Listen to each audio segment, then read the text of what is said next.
What's going on, guys? Welcome back to NolanTCG, and we are here with a new segment to our Counting Goat series, and it is cards you should side deck in Goat format. So basically what we're going to be doing over the next couple of weeks is checking out some cards that, just kind of should be getting side decked whenever you're kind of sitting there building your Goat deck. I know a lot of people kind of look at their Goat deck and never ever think about a side, but when it comes up, it comes up. So this is just going to be a general couple of videos just to tell you what cards are great for side decking. Some of them are going to have like a theme, so we're going to have one every week that's like a delinquent duo counter, stuff like that. But before we do get started, as always, please do remember to hit that subscribe button if you are new here, because we are always happy to have new people. We're well on the road to 1,000 at this point, so hit that subscribe button. If you like Goat format stuff, it's Goat format Fridays here, so drop back every Friday, there'll be a Goat format video up. Okay, so starting us off for the first card in our series of cards that you should be side decking in Goat format, it is Mystic Swordsman level 2. So Mystic Swordsman level 2 is pretty much just a direct counter to any deck that plays a lot of flips. But that's pretty much every deck in Goat format, isn't it? You just play flip, flip, flip, flip, flip. So essentially its effect is, at the start of the damage step, if this card attacks a face-down defense position monster, you just destroy that monster. So it doesn't flip, and it's just destroyed by card effect, sends it to the graveyard.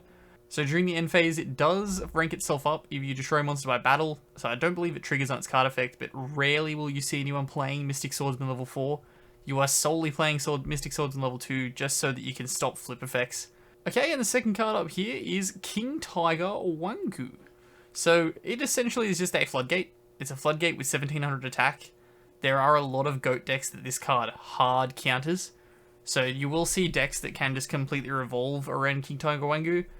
We may well try and get one of those up on the channel when we move back to doing some deck profiles after we've gone through this. I think we kind of have 4 that we've got queued up to run for ideas. One of them does revolve completely around this card, so do make sure to check that out. But this card is great for side decking because it can just floodgate out your opponent if they're not playing an out to this card. Granted, most of the time in Goat format you will have your opponent playing a counter to this card, but given that it has 1700 attack, it will definitely do damage before they can find the out, so it just kind of demands an answer when it hits the board. Okay, and next up we have the third card for part 1 here, and it is Mobius the Frost Monarch. So it's pretty straightforward. It is a big body that requires 1 tribute. When it tributes something successfully, you pop back row. You just use this card to control board, you clear back row of your opponent's oversetting. If you've used your Heavy Storm or you're running out of back row removal, you can side this in if your opponent's playing a lot of back row.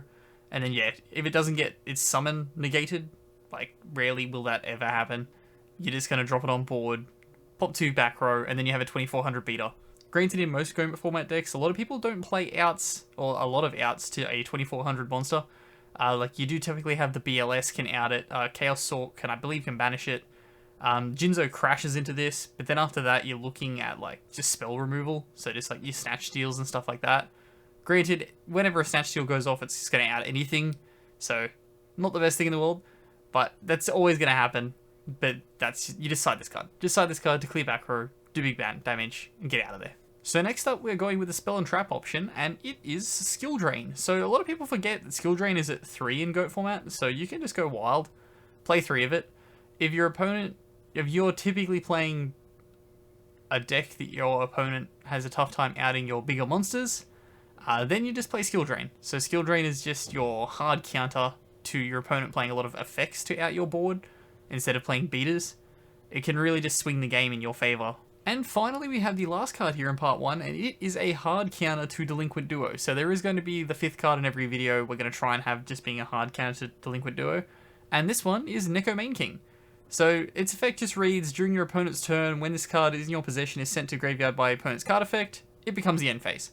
So if you get ripped by Duo, it goes. If you set it and your opponent removes it by card effect, it goes. So Neko Main King is just really, really good at just stopping your opponent's turn, getting it back to your turn, then you can out whatever they've created on their board. It does feel absolutely amazing when you get duoed with this card in hand, because you just pitch it, and your opponent's turn's done. Then you take tempo, and then you just dominate from there.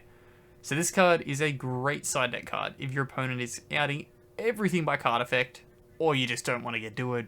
And that wraps up here for part 1 of the cards to side deck in Goat format. If you do have anything that you side deck, comment them down below. We do have a little bit of a list that we're building, but we're always going to be happy to add new cards to the list. We're going to try and get through 5 of these every week, so the videos aren't too long. We'll try and keep it around like 5 to 6 plus minutes every week. We're not just going to ramble on about these 5 cards. They're all pretty straightforward, great cards to put in your side deck. We might talk a little bit more if we get to some cards that have more niche applications. I did say it earlier, but if you are new here, please do remember to hit that subscribe button. We will have GOAT format stuff every Friday here on NolanTCG. But as always, I have been Ben, and have a good afternoon, everybody.